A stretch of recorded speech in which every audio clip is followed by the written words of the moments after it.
This has been a lifelong progression. I cannot say definitively whether I am haunted by one or more entities. All I know is that I have been stalked by something all my life. My mother once told me something that happened when I was a baby. It was nighttime, and she woke up feeling uneasy, worried that something was wrong with me. She got up and went to check on me. When she walked into my room, she stood frozen in shock. She told me that there had been a woman dressed in white standing over my crib. The woman slowly turned to face my mother. She looked progressively sad, but my mother's adrenaline kicked in and she sprinted over to my crib, at which point she saw that my blanket was completely covering my mouth, smothering me. After that night, my mother would not allow me to sleep alone until I was much older. It is important to note that both my parents believed this woman in white was my deceased great-grandmother, who was sending signals to my mum to save me. I, on the other hand, do not believe so. Ever since I was a young boy, I've always believed something is watching me, as if some entity was evilly contemplating how best to obtain me. I have just always felt a presence around me. After high school, I got a job and didn't really feel that presence creeping around me like it always had done before. However, one day when I was in the shower, the feeling of being watched returned. This was impossible. My work schedule left me alone in the house to get ready and leave. So troubled was I that I decided to look out of the shower. There was no one there. I finished the shower and then proceeded to brush my teeth, still unable to shake the feeling of being watched. I hurried up and finished, then ran into my room, got ready, and left for work. From then on, the ominous feeling of being watched was stronger than it had been ever before. The next day, I was getting ready again, and felt that same cold, evil stare. I checked, still nothing. I finished in the shower and started brushing my teeth as quickly as I could, hurrying to get away to work. Because I was always the last one to leave the house, I showered with the bathroom door open. I noticed that the cat had come into the room and was staring at me. I felt relieved. It had just been the cat. I told it to quit staring at me so intensely, but it didn't. The cat was transfixed. I asked again, telling the cat it's really freaking me out and needs to go, all the while making my voice steadily rise to a yell, hoping to scare it away. The cat doesn't move. It doesn't even blink. I grab a comb and throw it at the cat, hoping to startle it. It hits the cat right in the head, yet no moving, no blinking, nothing. It was then that I realized the cat wasn't staring at me. It was staring at the mirror behind me. I turned around to face the mirror and saw a woman in white gently glide into the room. She appeared to be wearing a nightgown. The most terrifying part was that she had no facial features. No eyes, no lips, no nose, no ears. Just a blank space of white. My breath caught in my chest and I sprinted into my room, snatched my clothes and ran out of the house, getting dressed in the car. The next week I couldn't sleep and barely ate. I kept having nightmares and felt eyes watching me. Yet again I was in the shower washing my hair for work. I felt that presence again. I looked. Nothing there. I decided to turn away and face my shower wall, hoping it would make everything go away. It was then that I felt it move into the room with me. Suddenly I felt a hand grab my forearm and pull me. It grabbed me so hard that I fell out the shower onto the floor, almost pulling the shower curtain down with me. I rushed out of the house, once again getting dressed in my car. When I got to work, I ran to the bathroom to wash the rest of the shampoo from my hair. While working, one of my co-workers looked at me, concerned. He asked what happened to my arm, and I felt taken aback considering I hadn't told anyone what had happened to me this morning. It was then that I realized there was a dark bruise on my arm. It was in the shape of a VI, very similar to the Roman numeral for 6. After this incident, the nightmares became more intense. Every time I fell asleep, the faceless woman in white came to me in my dreams. This continued for some time, until, randomly, they stopped for around a week. I felt so relieved. One morning I woke up, nightmare-free, the sun shining brightly into my room. My first thought was that this day was going to be perfect. I could have sprung out of bed. Only I didn't. I couldn't move. My entire body was paralyzed except for my eyes. It was almost as though the sun had been blotted from the sky. The mood in my room changed so suddenly. Complete dread, and the feeling that something wholly and decisively evil was there with me. I looked at my doorway, and there it stood. It was a tall, black figure, with long arms and fingers that came down to sharp points. The arms and fingers were touching the floor. The entity looked spiky all over. Just imagine the scary drawings from pretty much any child in a scary movie, and that was what this creature was. It was there with me in my room. It had dark blue eyes, and with them it stared straight at me. I will never ever forget that moment, those eyes, or that jagged, horrid, demonesque shadow. I was trying as hard as possible to move, keeping in mind that I am an athletic build and rather strong, but I was pinned to the bed. I couldn't move an inch, or amass any strength to even yell out. I knew that it had intentions to hurt me. It took one long step into my room when my cat ran over and stared at it. Growling at it, the cat jumped at the shadow, which instantly made the shadow dissipate. That was the final straw. I refused to live in that house any longer. I moved in with my grandmother. No one in my family believed what I told them. However, my dad did say that he yelled at the spirit to make it leave, in the hope that I would decide to move back in. Somewhat foolishly, I hoped he was right. However, as soon as I stepped inside that house, I was crippled with the same familiar fear. The presence was there, and it was angry that I had gone. That night when I tried to sleep, I kept hearing a woman's voice in my ear, whispering my family's names along with the horrendous acts that would befall them. After that, my sister was targeted by the entity too. She would hear noises and feel like she was being watched. As for me, the black shadow figure seemed to loom over my entire room and was just outside the corner of my eye at every angle. I once again tried moving out. This time I went to live with some friends, but the feeling followed me, as did the nighttime whispers and noises. The first night I moved in, I was startled, violently awake by the sound of a woman gasping, like she was drowning. I snapped awake, but there was no one there, and no one else in the house heard anything. Eventually I returned to my parents' house because of money problems. Wherever I go, I am followed. I am tormented. I am too scared to go to the clergy, out of fear that this may provoke this demon or whatever it is to do worse to me or my family. I fear for my sister. I fear for myself. I have been stalked my whole life by at least one evil entity, and it doesn't seem to plan on leaving me alone anytime soon.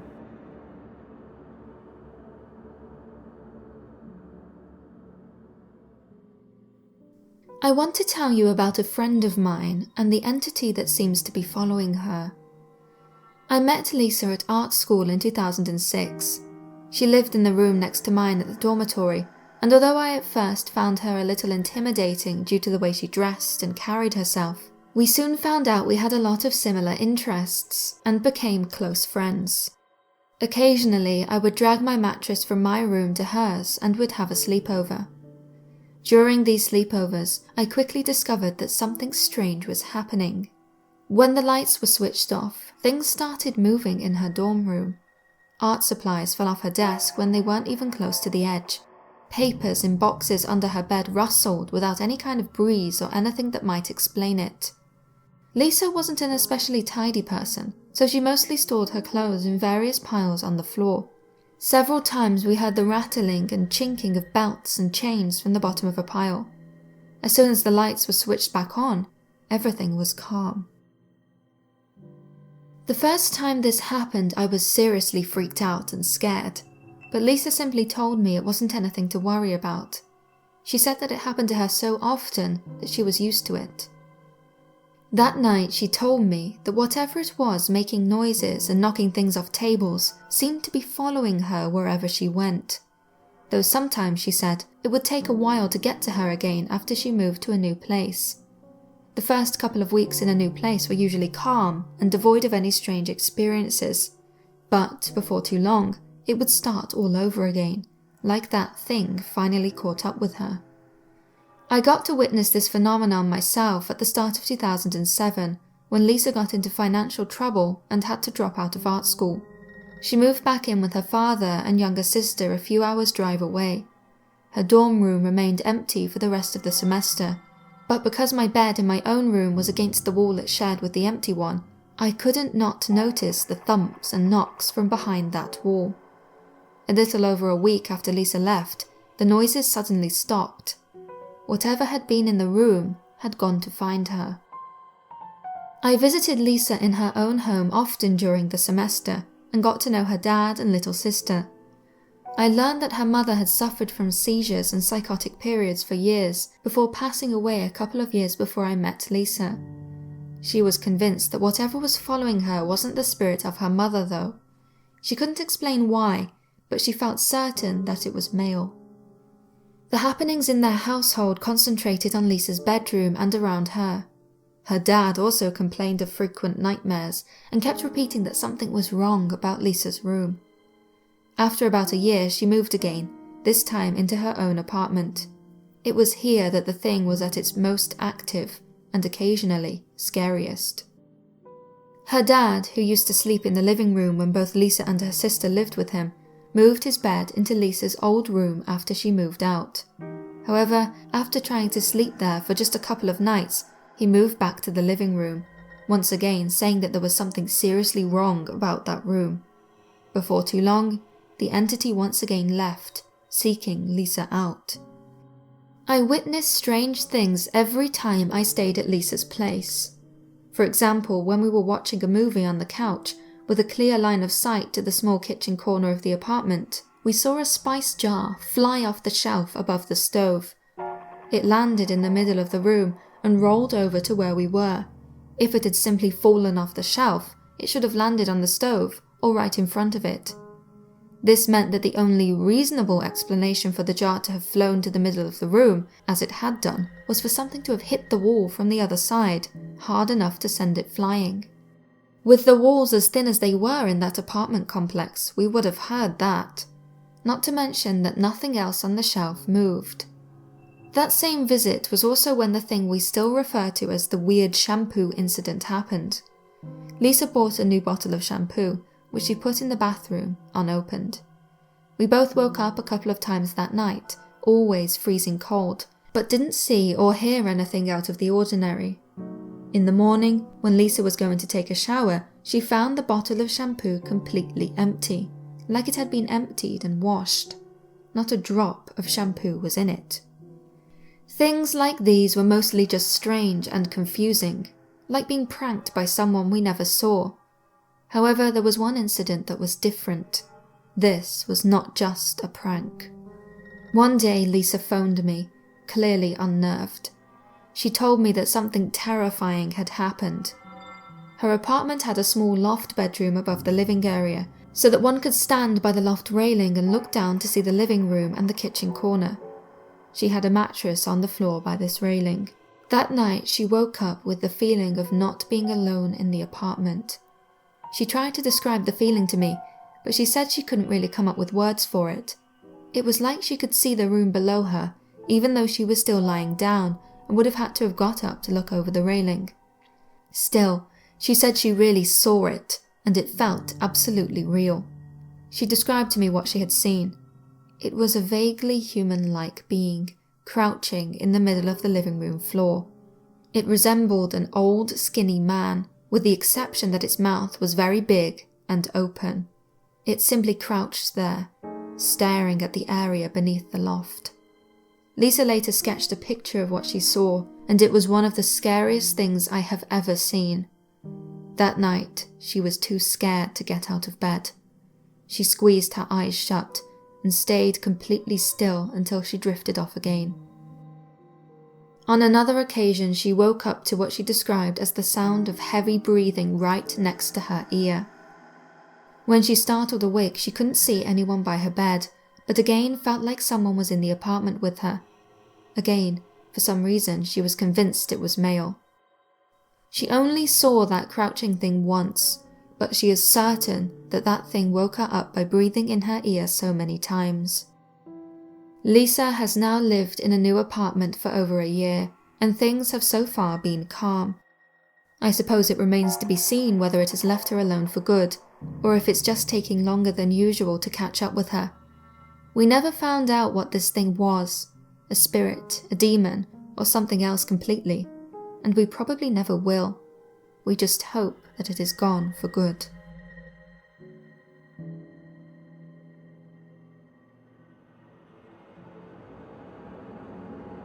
When I was in elementary school, I started getting the worst migraines I've ever had. I woke up for school one morning and couldn't move. I had sleep paralysis. My paralyzed body was facing my bedroom door, so I had the perfect view of the man who walked into my room. The memory of him still haunts me. His face was horrific, twisted and grotesque. He didn't say anything, but what I imagined to be his lips were moving. The man was holding 2 large guns, similar to M16 rifles. He looked at me, then started shooting. I felt every bullet rip through my body. I could feel my lungs depleting. Still paralyzed, I tried so hard to breathe but couldn't. I tried so hard until I realized I was going to die no matter what. This was the end. No screaming for help, no running. Just helpless submission to the inevitable.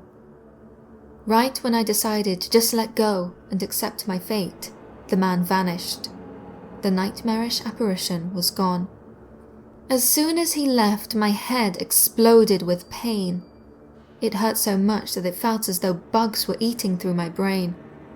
The migraine was so strong that the daylight which poured into my bedroom was unbearable.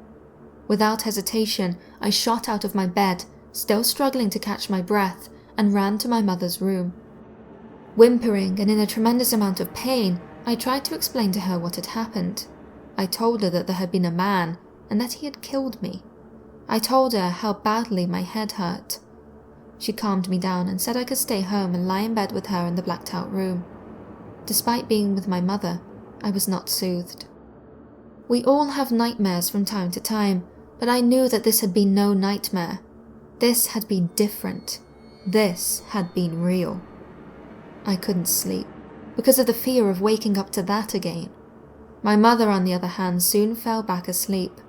Almost immediately after she did, I heard a scratching noise coming from the hallway. It started close to my bedroom, then began to move along the hallway to where I was now. It sounded like fingernails, long fingernails, dragging across the wall. I could feel the darkness getting closer and closer. Finally, it reached the doorway of my mother's room. There, the noise stopped. A few moments later, I heard him. It was like he was right next to both of my ears, or even inside my head. He whispered to me, "Put the pillow over her head and kill her. She can't do anything. She's asleep. Just murder her. Make it so she won't breathe." His voice was paralyzing. I resisted. I told him that I couldn't. She's my mom and I love her. He didn't let up though. He continued to bait me, whispering to me, polluting my mind with horrific thoughts. It seemed to last for hours. When my mother eventually woke up, it was gone. The paralyzing whispering stopped, and the heavy feeling in the room dissipated. Once again, I tried to explain to her what had happened. I watched as fear filled the pupils of her eyes, but it was blamed on the headache. A few weeks passed and the dark presence was still there. It became so unbearable that I ended up moving my bed so I couldn't look at the door. One evening, just as I was falling asleep, I saw a white blur in the place where my bed had been, a figure of a man. However, the usual fear didn't seep through my body. I wasn't scared. This was different. I told my mother that there had been a man in my bedroom. She didn't believe me, and to be honest, At times, I didn't believe me either. I started to think I was losing it. This continued for months. During that time, I was not attacked by the original apparition. After the appearance of the man, the dark presence kept its distance. Within this time, one of my cats, Baby Kitty, passed away. The very same night that we buried him, the man in my room was there, holding him, stroking him. I called my mom into the room, crying my eyes out, telling her that the man was there with Baby Kitty, and that Baby Kitty was all right. My mom broke down too, and hugged me tightly. It was then that she asked me to describe the man in my room. He wore a trucker hat with a dirty flannel t-shirt and ripped blue jeans. She asked me if he ever spoke to me. I told her no. I told her that he was not like the other man who haunted me, who killed me. No, he was completely different. I wasn't afraid of him. In fact, I talked to him and it felt like he listened. She accepted this with a bit of questioning in her eyes, but let it be. After that, a peaceful relationship started to emerge between me and the man. Most nights, if not every night, he would visit me in my room. Although he would never speak to me, I would always speak to him. There was, however, an underlying sense that things were not quite right. Every night as I tried to speak with the man, my dad's grandfather clock would toll at off hours, like at 2:36 a.m.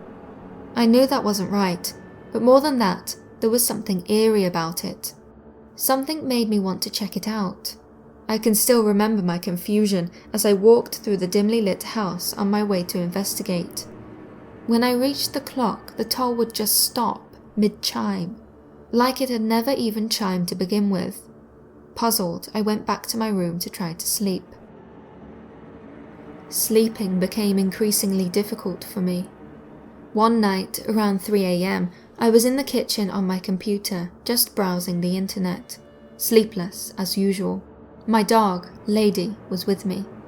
She was beside me but kept nudging my leg and leaving. I would call her back, but each time she would do the same thing, her ears flat against her head and her tail between her legs. After she did this for a few times, I started to feel that same heavy presence as I had done so many months ago in my mother's bedroom. The darkness was back. I immediately was terrified. My fear increased tenfold when I heard that voice again. Paralyzing, high-pitched, yet with a deep crackling edge to it, like words forced through constricted vocal cords. It said, "Hey kid." Lady and I both ran for our lives. As I ran to my room, it felt as though the ground beneath me was breaking apart, and that the cold grasp of death was reaching for me with long outstretched hands. I slammed my bedroom door shut, and Lady and I stayed, without moving, under the covers until daylight appeared. That night was the scariest of my life. I have never felt terror that intense before or since. A few weeks after the incident, I found out that, before I was born, my mother's dad had died and my grandmother had remarried. I had never heard anything of this before. My mother told me after she found an old photograph of my grandfather from when she was just a girl and decided to put it on the fridge. I had gone to get the milk from the fridge when I saw him. The grandfather I had never known was the peaceful man in my room. When I told my mom, she broke down and started crying. After comforting her, she explained to me why my middle name was David. David, my grandfather, was the man in the room. However, after I found out, I never saw him again. He simply vanished. To this day, I believe that my grandfather had been protecting me from whatever dark entity had attached itself to me. I believe this is why the grandfather clock would chime at weird times whenever he was around. Although the dark presence is no longer as powerful as it once was, I haven't heard the voice since the night in the kitchen. I still feel it there, following me. I still get the migraines as well. I am 29 years old now, and I really hope I will get the chance to confront it one day. As for my grandfather, I never got the chance to thank him for protecting me. So if you're listening, Gramps, thank you. Come visit me sometime.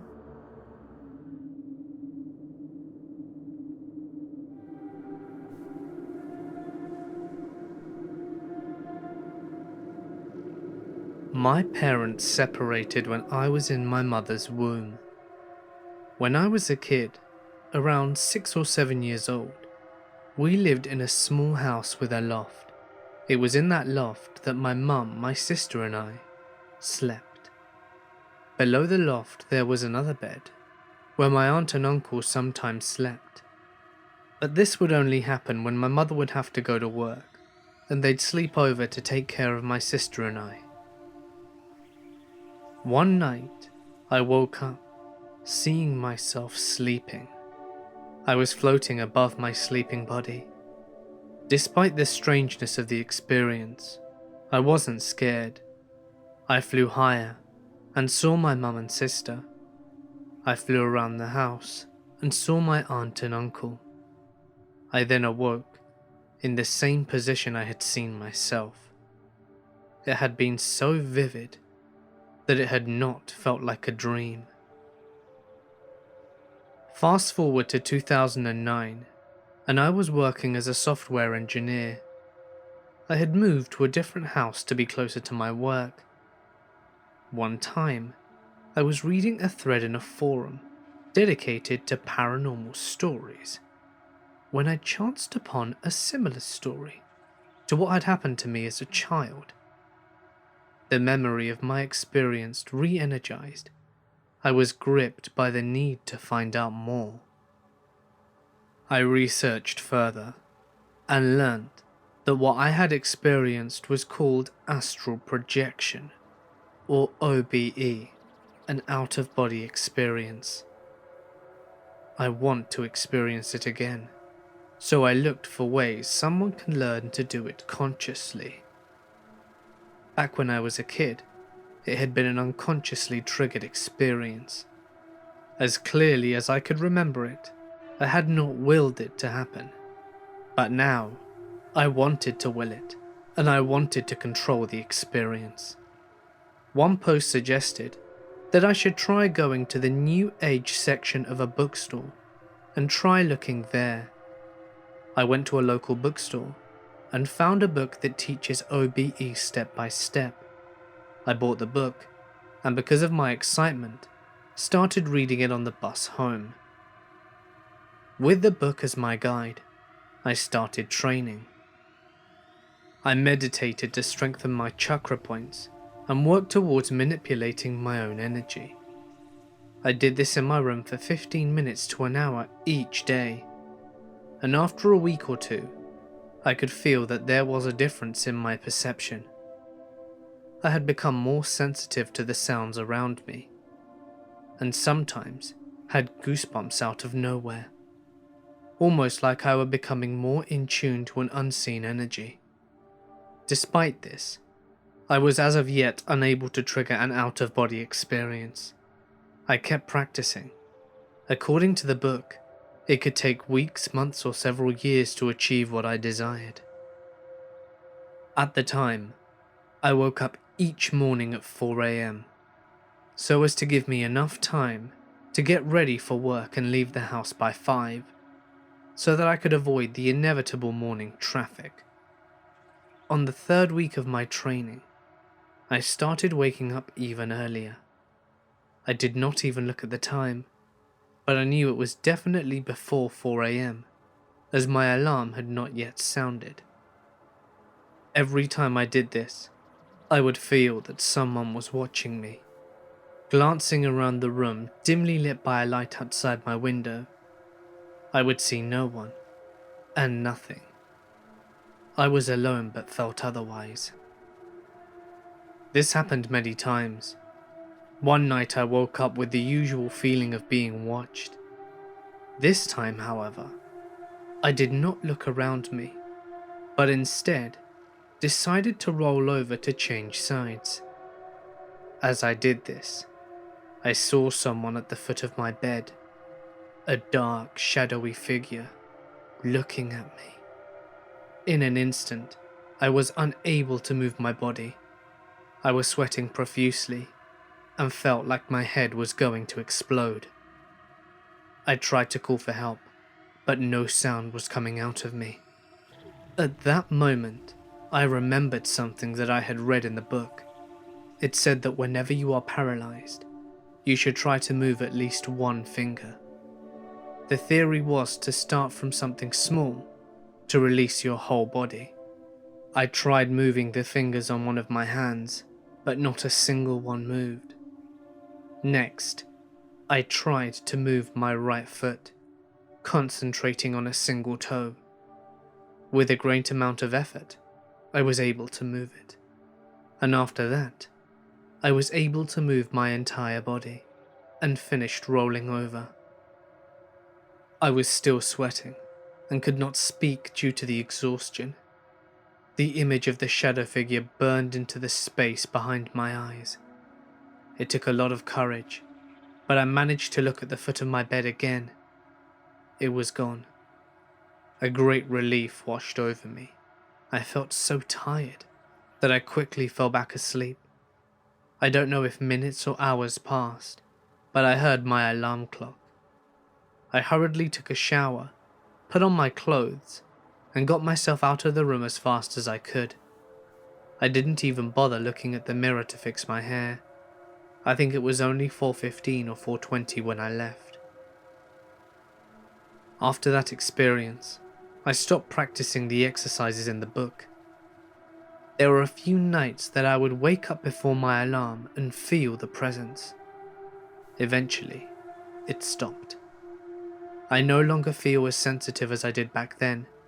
Truly, I just went back to how I was before ever touching that book. I still own the book, and there are times when I am tempted to start my training again. But I never do.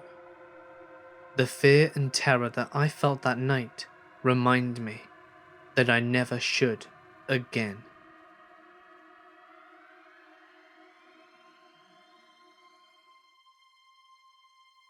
Of all my encounters with the paranormal, this is still the hardest one for me to talk about. Even thinking about it is taboo, as I've found that the subject of this story doesn't like it when I tell others about him. I will endeavour to tell the whole tale here though, as I want to have it written down. I also want this to serve as a cautionary tale to those who would dabble in darkness. I was 14 and at the height of my teenage rebellion phase. Several months before, I had stumbled across a website for Satanists.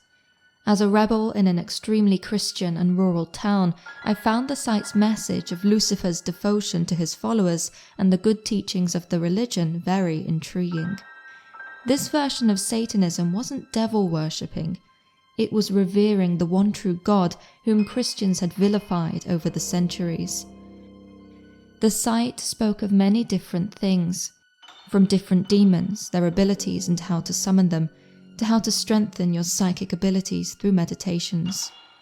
I had always been quite sensitive to spirits and energies, and the idea of becoming even stronger was incredibly appealing. While I wasn't entirely sure that this Satanism was a good idea, I thought that the meditations could do no harm. It was just relaxing and muttering the same sound over and over after all. I did the meditations every day as prescribed, and at the end my forehead would ache, like I had just put it through the most intense workout.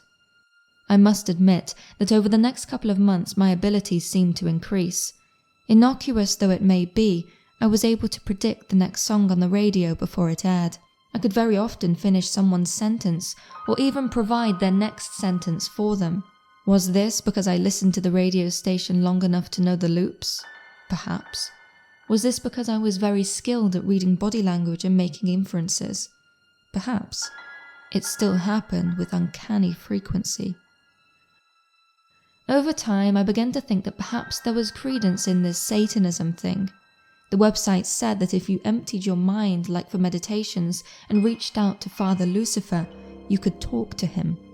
He wasn't like the Christian God who never showed you his presence. I tried it and was astonished to feel something on the other end. An energy, old and eternal, stern, yet warm. This solidified my belief in this religion, and I longed to complete the initiation ritual, in which the devotee willfully pledges their mind and soul to Father Lucifer. but as a child under her parents' watchful gaze, I couldn't procure the necessary items and therefore completed the pledge during meditation. If I had known then what I know now, I would have never ever done any of this. I will have to live with fear and uncertainty for the rest of my life now. It was May and 3 months of summer vacation had just begun. I had been keeping my budding secret of Satanism from everyone for several months, knowing that they wouldn't understand. As I often did when I was bored, I took my bike for a ride down this half-mile dirt lane that connected our property to the neighbours. To the left of the lane were fields, and starting halfway down the lane on the right were woods inhabited by turkey and deer. The place where the woods started was called the junk pile, as it was where my great-grandparents had tossed old machinery and other things that couldn't be burnt. I spent many an afternoon wandering around those woods, looking for marvels from days gone by. Old bottles, a wagon wheel that had been partially absorbed by an obstinate tree. On that day, as I neared the tree line, I felt that prickle at the back of my neck that signalled a presence. By this point, I was so familiar with all the spirits on the grounds and their unique energies that I didn't have to look up to know who had come to visit. But this one I had never felt before. It was colder and odder. Normally I could focus on an energy and glean more information about them, their gender, age, disposition, the decade in which they had died. Perhaps I could even extrapolate an image of them even if they hadn't made themselves visible to me. But this one was slippery. All I could tell that it was vaguely masculine and ageless. I stopped my bike before the start of the trees and peered in. There, a couple of rows of trees in, stood a tall black shadow. It was easily over 6 feet tall and had no distinguishable features, but its blackness was so replete that it almost seemed to drain the colour of its surroundings. "Who are you?" I demanded of it. "What do you want?" It didn't speak and it didn't move, but I could feel its will in my mind. It pressed its feelings into my mind like one presses a dry cloth into a pond. There was a brief moment of resistance, a soft whoosh, and then the cloth is totally submerged and one with the body of the water. When the cloth is moved, currents and ripples are created, and this thing's will felt like ripples that are not language that we understand. It is hard to put its will into words here, as it has never spoken words in my head, yet I understand it to my core. "Come," it beckoned. "Come into the trees." "No," I refused. "You come to me." It urged me to enter the trees once again, but I resisted. I knew that it wanted my presence, yet I refused to leave the refuge of the shady woods. The dirt lane I stood on with my bike was bathed in sunlight. I was unnerved by this. Generally, only negative energies shied away from light like this one, and it was the first time I had seen it on our property. I told it I would be back tomorrow, rode my bike home, and called my friends to tell them about this new spirit. We spent a couple of hours guessing what it could be. The following day, I rode my bike to the junk pile once more. It was there again, almost like it was waiting for me. I continued with the same line of questions as the previous day. What are you? Where did you come from? Why are you here? What do you want? It never answered my questions. It only willed that I step into the shade of the woods. The part of me that was familiar with ghosts was alarmed by this thing that was so clearly not a ghost. Today, its energy had become easier to grasp. I could feel that, whatever it was not human. Perhaps it had once been a man many centuries ago, but now it was something much older and powerful than a simple ghost. I positively burned to know more about this thing. Unwittingly, as I continued repeating my queries, I found myself stepping away from the safety of the sunny lane and nearer to the murky woods where it seemed to teleport from tree to tree. Finally, my toes were mere inches from the boundary of light and shadow, and the moment I took this final step, the shadow vanished from the trees. But this was no vanishing act like with a skittish ghost. Rather, its presence was tenfold, beating down upon my back like a hail of ice. I swirled around and could hardly breathe. This shadow, billowing up to well over 7 feet, was standing between me and my bicycle. It had no arms or legs or a face. It radiated a cold strength so oppressive my knees trembled, as if it had been concealing its true aura until now. Until this point, I had thought that it was bound to the shadows, and as such had thought it wouldn't be able to follow me. I thought I had had a modicum of safety. I was wrong. I ran, forgetting the bike. I ran with everything I had. I could feel it behind me, not gliding or running, but sort of teleporting from place to place behind me. It could close the distance between us in the time it took me to blink, but it chose not to. It liked the chase, liked my terror and the fact that it was the cause. I shot into the house like a bullet and headed into my bedroom, where I drew the curtains tight and curled up under my blankets as I shivered. I couldn't tell my family, as they didn't like it when I talked about my experiences. I ate dinner, casting glances out the living room window, but saw nothing. I hoped that it had given up and returned to the woods. I vowed never to go there again.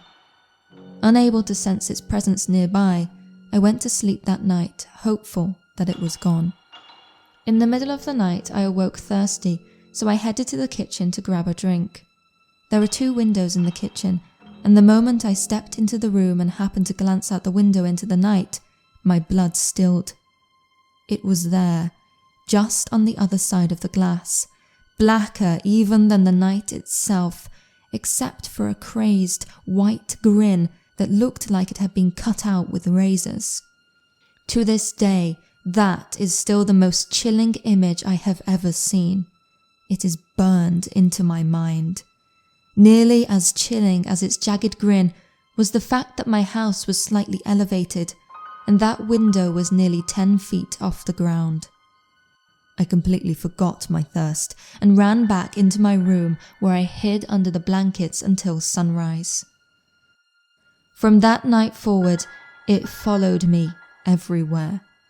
It towered in the corner of whatever room I was in, watching me as though I were the most amusing mouse this cat had ever seen.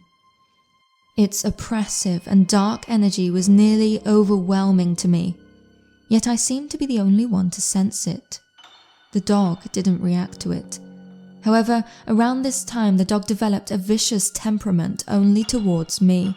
He would snarl and try to bite me if I got too close to him, and would growl if I maintained eye contact with him for more than just a few seconds. He was a very sweet dog to everyone else, and we had been close for several years until this time. The cat's attitude towards me also changed. It began avoiding rooms I was in, but, like the dog, seemed not to notice the actual shadow. I didn't know what to do. I was a practicing Satanist and had read that true followers who had completed the ritual were given a guardian to watch over them. But I hadn't actually done the ritual, and how could this malevolent, shadowy entity be called a guardian? I could feel its joy as I tossed and turned at night. Over a few weeks, the terror I had felt receded, and I began to understand this being, whatever it was here to stay with me. That yes, it loved to see me in fear, but not just me. It wanted to evoke fear and hatred in everyone and everything. To this day, I don't have a label for this being, and I don't think I ever will.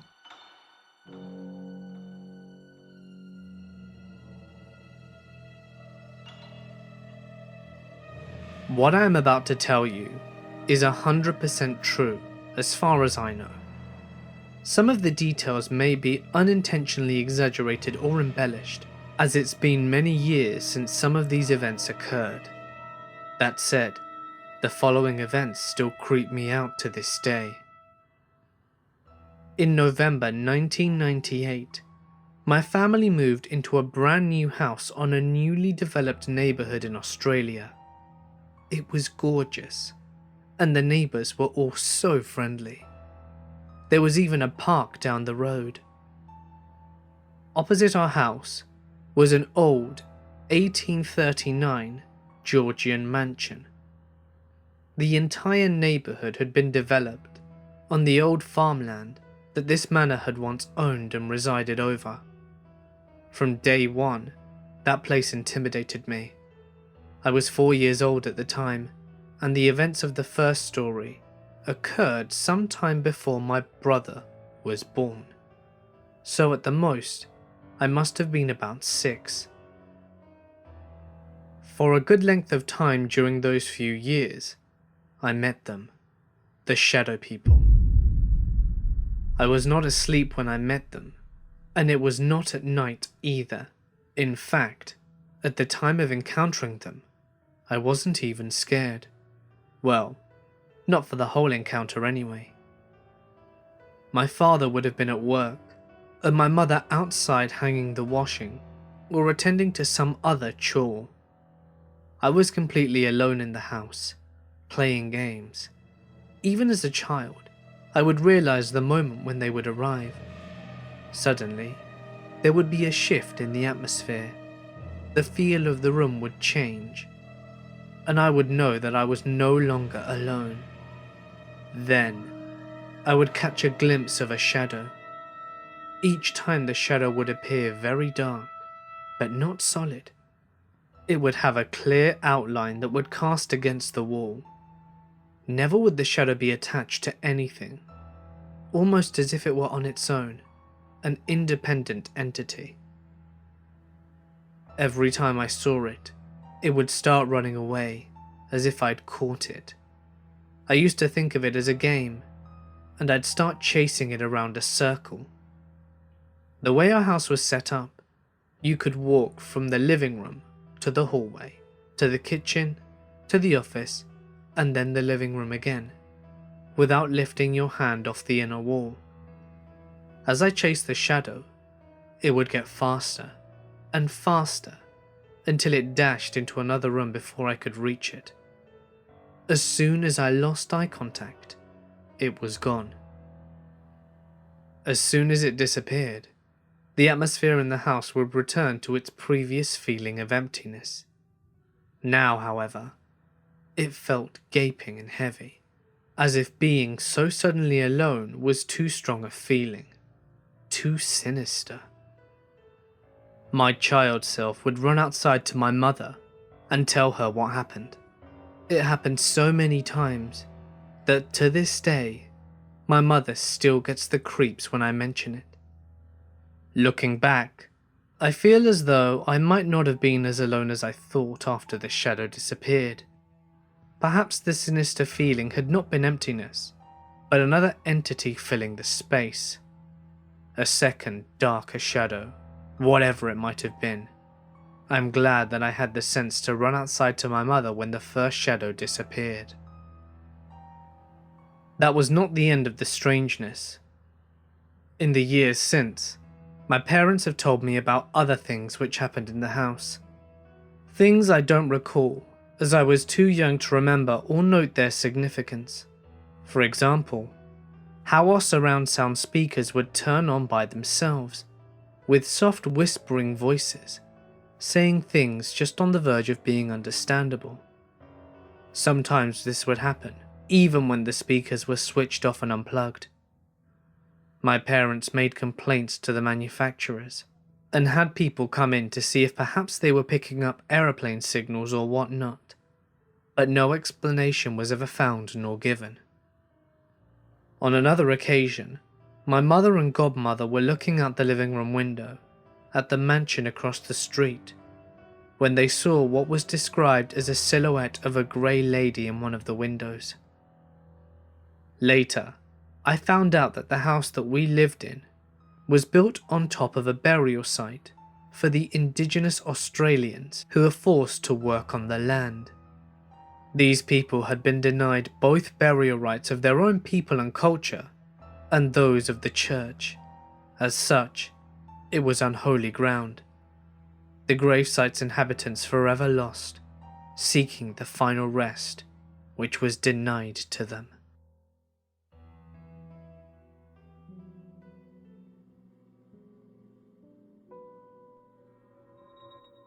I am a firm believer of the paranormal. Ghosts, aliens, the works.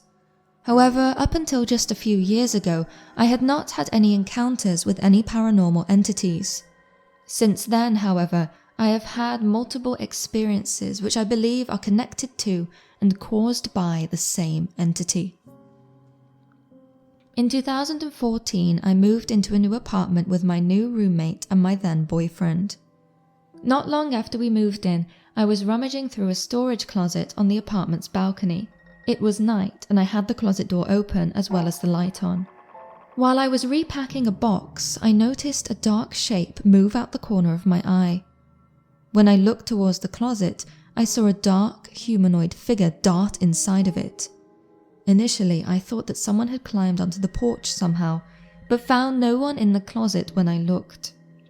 Confused and a little shaken, I shut the closet door and never opened it again until I moved. A few weeks after that, I experienced sleep paralysis for the first time. I was lying in bed, talking to my boyfriend beside me. It felt almost like a time jump. 1 second we were talking, and the next it was dead silent. I opened my eyes and saw a face right in front of mine. Although it appeared to be a human face, it looked like it was painted to resemble that of a tiger. It got harder to breathe and I couldn't move, regardless of how hard I tried. I closed my eyes for what felt like minutes and opened them again, this time with no face looming above me. All at once, it felt like sound and fresh air returned to the room. Normality restored. I fell asleep quickly, despite the ordeal. Both this and the closet shadow I blamed on my imagination. I must have been seeing things. The following year, I had moved into a new apartment with my boyfriend, as well as a very close friend of mine. One night, she asked me if I noticed anything strange in the house. I replied with no, not having seen anything out of the ordinary the night before. She then proceeded to tell me that she had woken up in the middle of the night and had seen a tall, dark figure standing in her open closet. My mind instantly went back to the night I saw the shadow person in my old apartment's closet. Fear instantly washed over me. However, instead of making a big deal out of it, we decided to play it off as a joke. We even named the entity Toby from the Paranormal Activity series. From then on, whenever something strange would happen in the house, we would say that Toby did it. It was always light-hearted, as nothing severe ever happened to warrant a more serious response. That said, I could not escape the sense of unease I felt, especially when alone in the apartment. I am not sure if my friend ever saw the shadow figure again. If she did, she never told me. When the time came to move again, I was stupid. This time it was just going to be me and my now fiancé. So, as the last of the boxes were taken out, I asked my friend who was going to get custody of Toby. This was a question I never should have asked. After some joking, I said that I would take him and told Toby to come see your new house as I left the old apartment. It was only a few weeks into living in the new place when the activity started. In the beginning, we would hear knocks on the wall. Loud knocks. I complained to management, but they told me that no one lived on either side of me or above, as the apartment complex was brand new. From there, it escalated. We would find that the thermostat had been turned way down, well below 70 degrees Fahrenheit.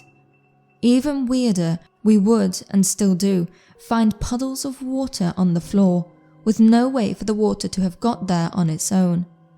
There would be large puddles in the middle of the wood, nowhere near a sink or tub, and not created by a leak in the floor or ceiling. Already in the habit of blaming Toby, my fiancé and I continued to reference the unknown entity as the source of all inexplicable events in the apartment. Nothing violent ever happened, but we were scared of what this dark entity might do next. I believed that whatever had followed us did not have good intentions. We decided to stop paying attention to it. After that, the activity ceased almost entirely. Regardless, I still get scared when home alone. Although we haven't seen any dark figures in corners lately, I'm always worried that one will run by me when I'm the only one home. Every now and then we will find the thermostat turned to a very cold setting, or find a stray puddle of water on the floor, almost like it is reminding us that it's still here.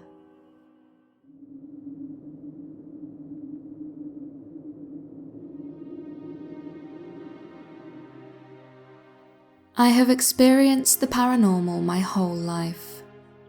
Although these experiences have scared me, they have provided me with a greater understanding of the paranormal, and above all, provided me with the knowledge that there is much more to this world and this life than what first meets the eye.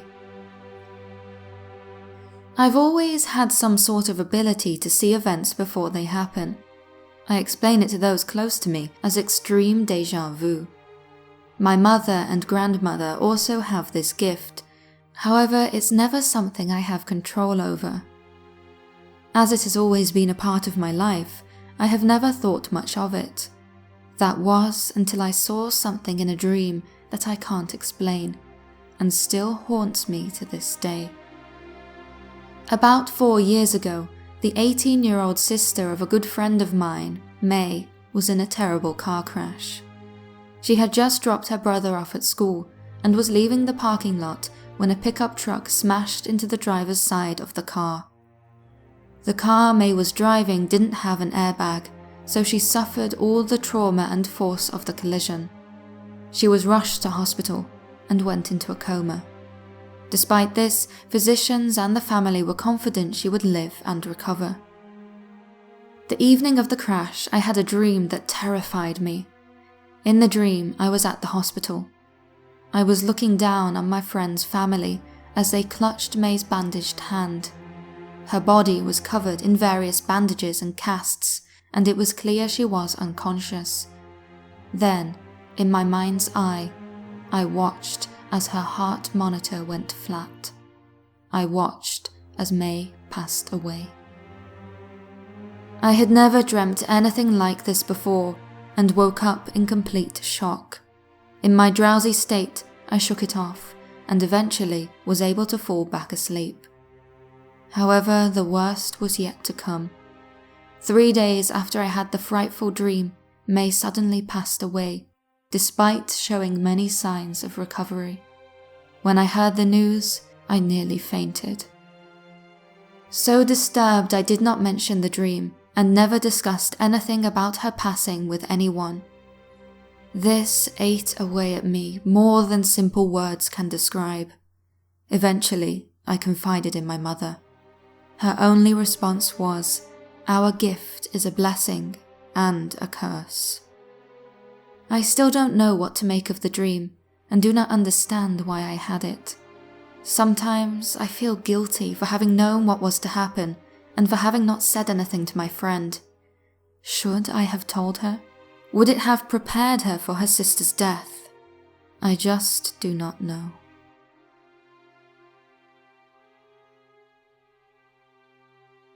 I am a paranormal investigator and medium. The dead do not scare me. I often find them to be much more trustworthy and often more fun than the living. After all, they don't have much to lose, considering they already have. Without a doubt, the living can inflict more harm than any spirit can, but that's a story for another time. I was 22 years old when my mom and I and the paranormal investigative team we were members of took part in a charity event. It was put on by a historical society at a charming turn-of-the-century house. For the event, we set up stations where people could experiment with the investigative equipment.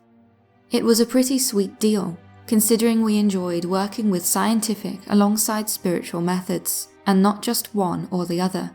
The visitors to the event really got the best of both worlds. It was night and I was sitting in one of the bedrooms, speaking with people as they came in and out, hoping to experience something paranormal. They were disappointed, as nothing was really happening. That was when I saw her. She was a tall, thin, intense-looking woman. She wore a white dress and her hair was piled high. I had never been to this house before and had no idea who this lady was. She sat on the bed, glaring at me. She was upset that people were coming into her bedroom so late at night. She kept saying that she wanted to get some sleep, but the people wouldn't leave her alone. When I see spirits, I see them in my head, almost like you would see an imaginary friend. Only, they're not imaginary, they are real. I asked the woman what her name was, and she told me it was Ruth. I explained to her that if she went to the 3rd floor, she could get some sleep, since no one was allowed up there. After that, she left the room. Ruth. The name stuck in my head, the way peanut butter sticks to the roof of your mouth. Her face, too, stayed in my mind. I could not shake her. Even though I described myself as a medium, when I first saw spirits, it was a battle for my sanity. Am I really seeing these things, or do I just need to up my meds? Shaken, I asked the other investigators if they had seen her. No one had, just me. Desperate to determine whether or not I had invented the whole thing, I went to the ladies who ran the Historical Society for help. Someone had to know who Ruth was, maybe they would know. I gave them a description and even drew a picture of her, hoping it would help them in their search. They offered to look for her in their records, so I left them to it. I returned to the investigation, trying to push Ruth from my mind. Questions, including why she was haunting the house, kept returning to my mind. Was she attached to the house? Something in the house? It was sometime after midnight when the event wrapped up. We packed up and began putting everything in our cars when the 2 ladies who ran the Historical Society approached me. Their faces were as white as sheets. "We found her," they said, trembling. They handed me an old newspaper clipping they had found. It described an anniversary of the Historical Society, and amongst the photographs was a picture of the men and women who owned the house. Now it was my turn to be as white as a sheet. My jaw dropped, and my stomach flipped as I stared into the face of the woman from the bedroom. In the photograph, she was tall and thin, her hair piled high, and her eyes intense. Her name was Ruth Giberson. I felt a combination of shock and relief. Since that time, I have never doubted myself again. I stick to my gut and draw whatever I see. Because of this, my abilities have grown, and it is much easier to now draw those spirits that I see.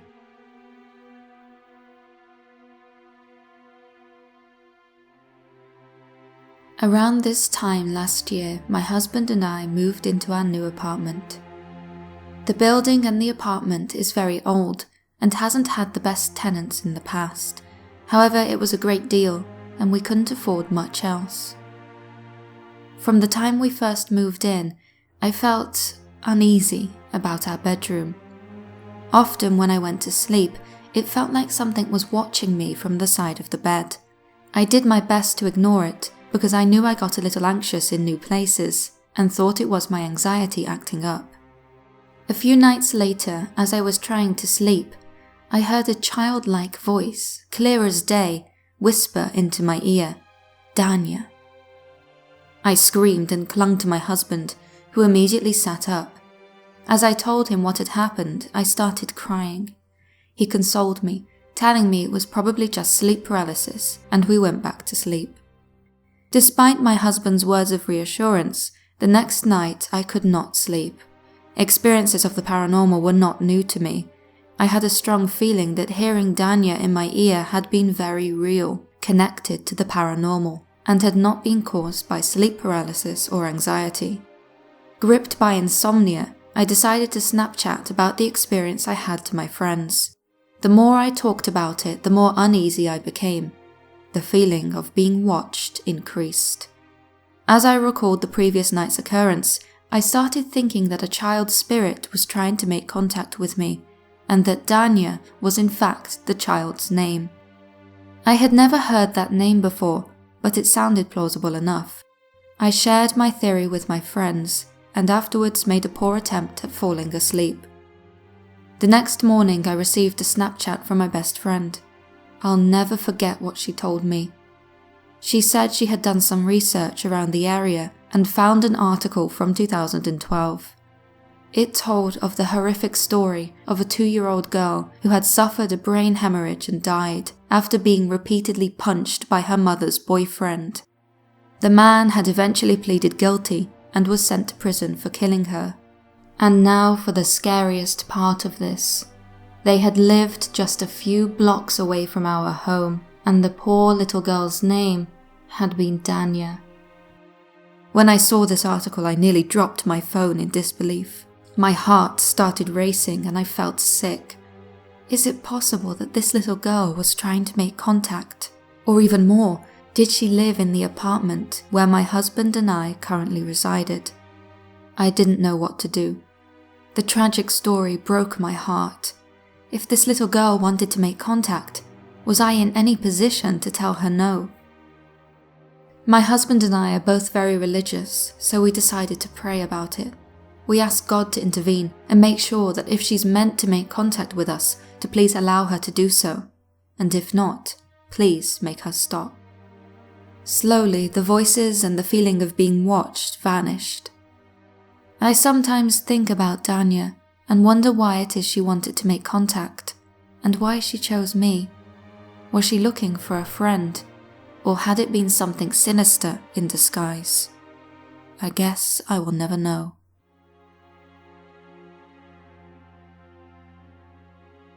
Although I am eerily right most of the time, there is still a voice which lingers in my mind, telling me I am a total nutter.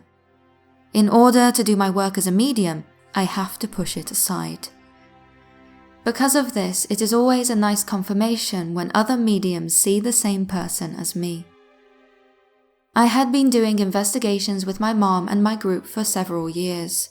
On one occasion, we were in a tiny old bar in Atlantic County, New Jersey, which dated back to the turn of the century. The first floor operated as a regular bar. The menu looked pretty good from what I could tell. But we weren't there to crack open a cold one with the boys. We were doing a paranormal investigation for a local news site. We made our way past the bar and up the stairs. Already, I had the feeling of dread. The upstairs was tiny and cramped, and full of what I can only describe as total heaviness. I could feel it in my chest. Regardless, I wasn't afraid. The upstairs area, I believed, was once some sort of inn. The owner kept trying to tell us about the history, but none of us wanted to hear it, lest we contaminate our evidence. As investigators, the less we knew about a location, the better. I continued to feel the heaviness. I also felt fear, but it wasn't my own fear. I was feeling someone else's fear.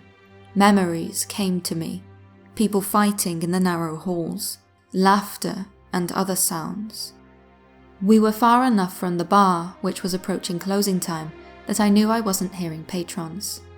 I then saw a woman in her 20s with upswept dark hair and petite features poke her head out the door across from me.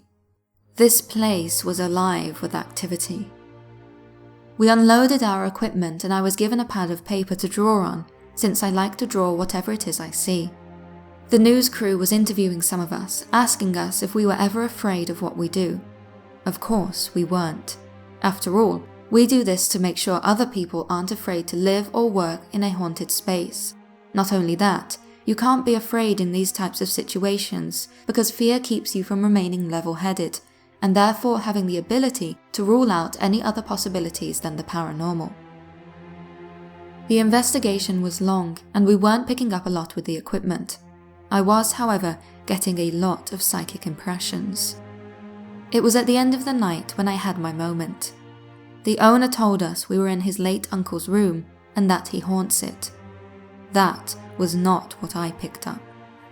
My mum and I were in separate rooms. I was with one of my fellow investigators. I started seeing that lady again, the one who had poked her head around the door earlier. Now she was reclined on the bed, posing as she smoked a cigarette. She was in what I can only describe as 1940s negligee. I didn't say anything until the investigator I was with asked if I saw a woman fitting the description. Overwhelmed at having this confirmation, I said yes and immediately did a quick sketch of her. The lady looked on as I doodled, seeming to appreciate the attention we were giving, considering no one had come to visit her in decades. She showed the both of us her past, revealing that she had worked in the brothel that carried on upstairs under the guise of an inn. The room we stood in was her room. At this point, my mother came in from the room next door. As she walked through the threshold, she asked if someone had suffered a heart attack in this room because she felt a sharp pain in her chest when she walked in. Unsure what this meant, we put the information aside for the moment. Between the other investigator and I, we were able to piece the spirit lady's story together. She had been a prostitute who worked upstairs regularly. She was popular because of her looks. As a result, she earned several admirers. One of them, however, was incredibly, unhealthily jealous. He decided that if he couldn't have her, no one could. One night, in the middle of the act, he stabbed his lover in the chest. Her body was left alone, and her voice silenced. Both the investigator and I began to cry, but as soon as we explained her story to the others, the lady was gone. The heavy feeling that had plagued that room dissipated, leaving the air peaceful and content. I think she moved on, after having been trapped by the injustice of her end. She had wanted her story out, and I helped her. That night reminded me why I have this ability. It is about far more than simply helping the living. It also brought peace to the dead. I left my quick drawing of her on the nightstand.